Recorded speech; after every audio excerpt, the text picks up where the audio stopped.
Prime Minister has told LBC News he'll have to look at pay rises in the round when deciding if some public sector workers in England should get bigger increases. It's been reported the pay review body for teachers is going to recommend a 4% rise, and for NHS staff, that one will recommend around 3%. The government's only budgeted for 2.8%. So Keir Starmer has told us he can't commit to giving them more at this stage. Last year, we accepted the recommendations, and that meant a pay rise, much deserved in my view, for our police, for our soldiers, for our nurses and for our doctors.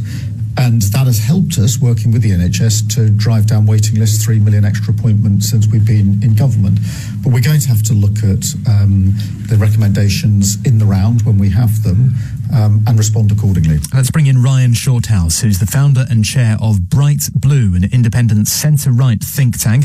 Thanks for joining us on LBC News. Good afternoon to you. Well, the pay review bodies are independent, so they can come up with their own recommendations, can't they? They can, yes, but they must take into account both recruitment and retention issues within the different public sectors. But also they have to take into account, as part of their remit, that they have to take into account the fiscal position of government, which, as you know, is very tight at the moment and is seemingly getting worse as a result of some of the headwinds that we're seeing in the economy, particularly to do with the tariffs that the US have imposed. So this is a really difficult position for the government in terms of accepting these pay rises, because it will mean that if they do, they're going to have to find extra savings from government departments if they're going to accept these pay recommendations. But what I would say as well, that is wage growth generally has been quite high. It's been sort of above 5% for some time now, is projected to go down a little bit, but to be about 4% in the future. So obviously some of the recommendations that you're hearing about are rumoured, are in the case of the NHS lower than that. So it's a very difficult position for the government. Yeah. Let me just bring you this from Downing Street. Just heard from the Prime Minister's official spokesperson saying the government is considering pay rise recommendations, but there will be no funding beyond what was set out in the budget. That seems fairly unequivocal. Well, yeah, obviously it was below 3%. So what the rumoured pay review recommendations are much higher than that.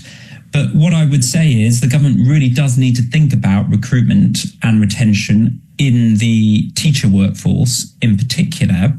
And so there's a tricky task there. In the NHS, I must say that if you look at international comparisons, we do tend to pay doctors a lot more than our international peers, but we just have fewer of them.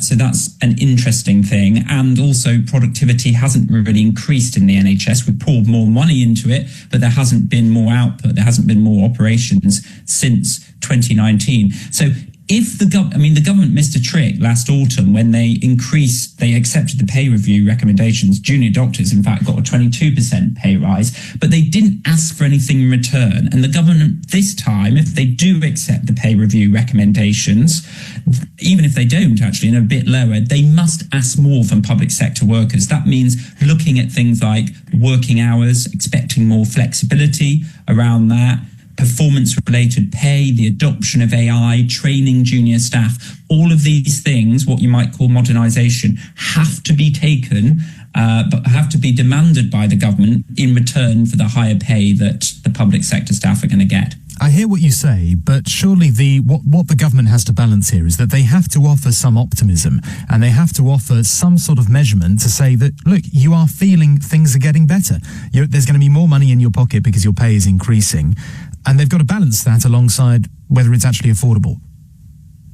They do, and that's the big dilemma. And even in the position in the short term, with borrowing increasing, the window that the Chancellor has declined as a result of the worsening economic predictions.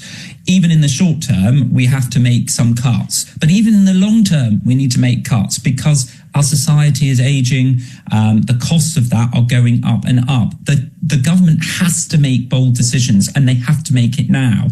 Yes, there had to be some bold decisions on pay recommendations and limiting them, but also asking for modernisation in return. But also we need to be looking at things of, the state pension, the value of that when you're allowed to claim it, universal benefits. The government, for example, just introduced free breakfast clubs and is extending to roll that out to all school children.